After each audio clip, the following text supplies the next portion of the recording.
Hey there, fourth grade. It's Mr. Remedies back with another mini lesson in reading language arts. Today we're diving into big stories about big lives. Today we're starting to talk about biographies. I'm super excited to bring this lesson and this unit to you because I love reading biographies. I love reading in general. If you can't see my excitement on my face, uh, then we got an issue. But I love reading biographies. They have so much good information for us.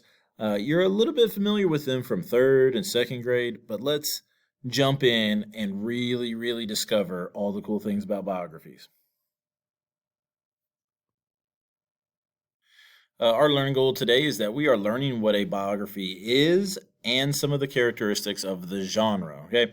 You will know you've achieved this goal with some I can statements, like I can tell the difference between fiction and nonfiction. Very important. I can identify the subject or topic of a specific text. I can identify the author of a text, and I can notice patterns across multiple texts. Okay?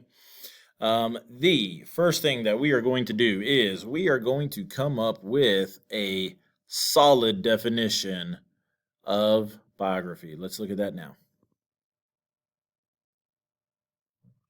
So, a biography is the story of a person's life written by someone else. And I bet y'all already knew that because I know that by the time you get to fourth grade, this ain't your first rodeo with biographies. Okay.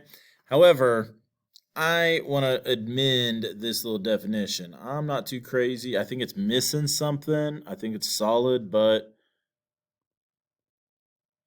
I think we're missing the word real. Okay. A biography is the story of a real person's life written by someone else. Okay. And because it is a real person, that makes it nonfiction. Okay. So even though we may have fiction stories about a person's life and their adventures, that is not a biography. The subject of a biography has to be a real person. All right. Now that we got that out of the way, let's look at some defining characteristics of the biography genre. Look at some of your possible answers that I knew you guys were coming up with. So let's see what all biographies have always. Okay. Uh, so biographies will always include some sort of version of the following. There on your screen, the author tells the story of another person's life, or part of it, or part of it. Some biographies don't include the story from when that person was born all the way until they to current day, or if they're no longer living when they passed away. Okay. So that's important. The author will tell the story of another person's life or a part of it. Okay. The author chooses facts to include about the person's life. Um, it very important, like unfortunately, even though a biography is a book about another person's life, there may be one aspect of that person's life that the author chooses to focus on. So that might be something to consider when reading, is that the author is choosing which facts to include about the person's life. Right? Uh, the author tells about the important things a person did or why the person is interesting. Okay. You could tell a whole story about a person's life where they just get up and go to work and eat a peanut butter sandwich, and then they meet a friend, and the friend and them have some adventures, and then that's good, and then poof, they're an adult.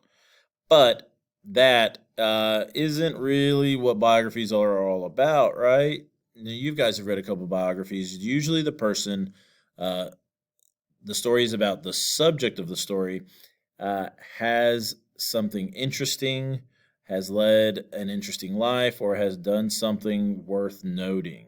Okay. So someone has taken the time to write a story about their life. Okay.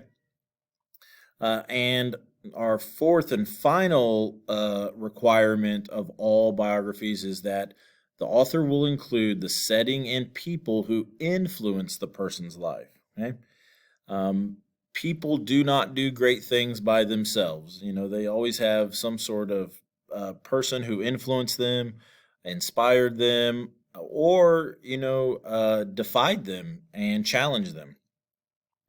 And the author is going to include the people that do that for their subjects, and they include the setting. Some people do great things because of the setting that they're in, or they do great things despite the setting that they come from. So these are 4 items, these are 4 criteria that biographies will always include. Okay? If they are missing any of these parts, then we can judge the merits of that biography and that writer's skill accordingly. Right? Let's look at some things that biographies will often have.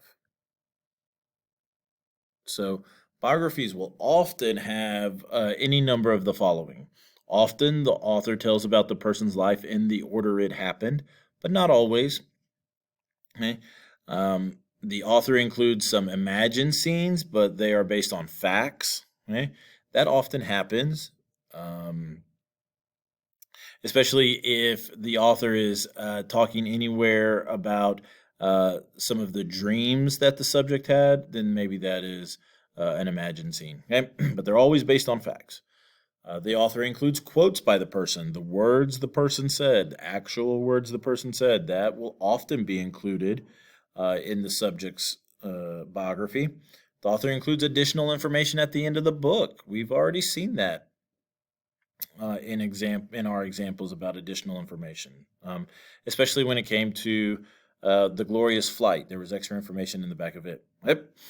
The author includes photos and illustrations. We saw that even though it was realistic fiction, we saw that in Dad, Jackie, and Me, where the author included some actual photos of Jackie Robinson, which is very important. Okay.